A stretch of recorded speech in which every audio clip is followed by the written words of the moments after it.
ici, nous allons surfiler. Je vous ai montré une technique où nous utilisions le pied de biche classique. Mais souvent, dans les machines, il y a une montagne d'autres pieds de biche qu'on ne sait pas toujours quoi faire avec. Donc, je vais vous expliquer quoi faire avec au moins un de ces pieds de biche. Le pied de biche ourleur. Donc, ici, c'est le numéro C. Après, chacun a sa machine. Vous devez vérifier dans votre mode d'emploi si vous trouvez la machine en question. Alors, on va faire d'abord la mise au point. Non, on va d'abord changer de pied de biche. Peu importe le sens, de toute façon, on s'en fout. On doit faire les deux. Alors, vous avez ici le petit bouton. On appuie dessus, le pied de biche tombe tout seul. On met son pied de biche bien rangé quelque part pour pas les perdre. C'est toujours embêtant de perdre les pieds de biche, surtout les universels, parce que c'est ceux qu'on utilise plus. On remet son pied de biche en dessous et on descend son pied de biche dessus et il s'accroche tout seul. Voici toute ma machine.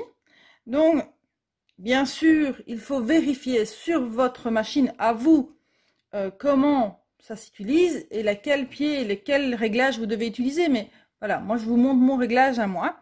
Donc, je vais devoir remettre mon point qui est sur le point 1 pour le moment. Je ne sais pas si vous voyez parce que c'est un peu sombre. Voilà, on voit que c'est le point 1. Et donc, je vais bouger pour avoir le zigzag. On va laisser, donc ici c'est la longueur de point. On voit bien ici le changement de longueur de point. On va le laisser à 2. La largeur, donc ici, on va la mettre au maximum. Voilà. Et ici, la tension, on n'y touche pas. Sauf indication contraire en fonction de votre machine. Donc, après avoir mis son pied de biche et avoir réglé sa machine, ce qui est très important, nous allons commencer par faire un petit essai sur un morceau de tissu. Ici, j'ai mis des fils de couleurs différentes pour bien voir. Après, je remettrai des fils tout blancs de chaque côté pour faire ma pièce. Mais vous pouvez mettre directement deux mêmes fils de même couleur. Alors, je vais positionner mon tissu.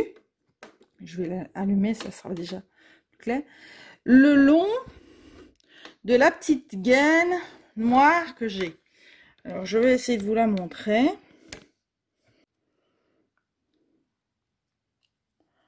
Vous voyez, ici, j'ai une petite gaine noire. Si je retire mon pied de biche, peut-être que vous le verrez encore mieux.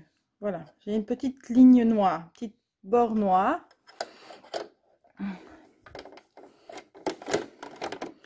Et on va venir positionner le tissu le long de ce petit bord noir. Et on descend son pied de biche. On tient ses fils pour démarrer. Et on commence à faire son zigzag. On laisse bien le tissu le long. Ah, il y a un problème. Voilà pourquoi il est important d'essayer avant, pas sur un tissu d'origine, puisque ici, j'ai un problème. Et que si j'avais essayé directement sur mon tissu d'origine, mon problème serait sur mon bon tissu. Donc j'aurais été embêtée. J'ai retiré mes fils et je recommence.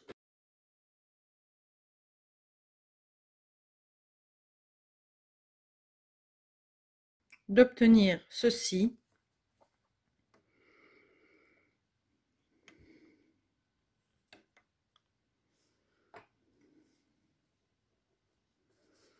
Voilà l'endroit, voilà l'envers. Et on voit que ça ne plie pas les bords. Alors je l'ai réessayé sans ce pied de biche là. Effectivement, ça plie un petit peu les bords. Maintenant, si vous n'avez pas de pied de biche, faire ourleur, comme on dit, dans votre matériel de couture, ben, il faut pas non plus vous mettre martel en tête. Faites-le tout simplement avec un pied de biche normal. Voilà. Si vous n'avez pas, ça peut se faire que vous avez perdu le matériel ou pas.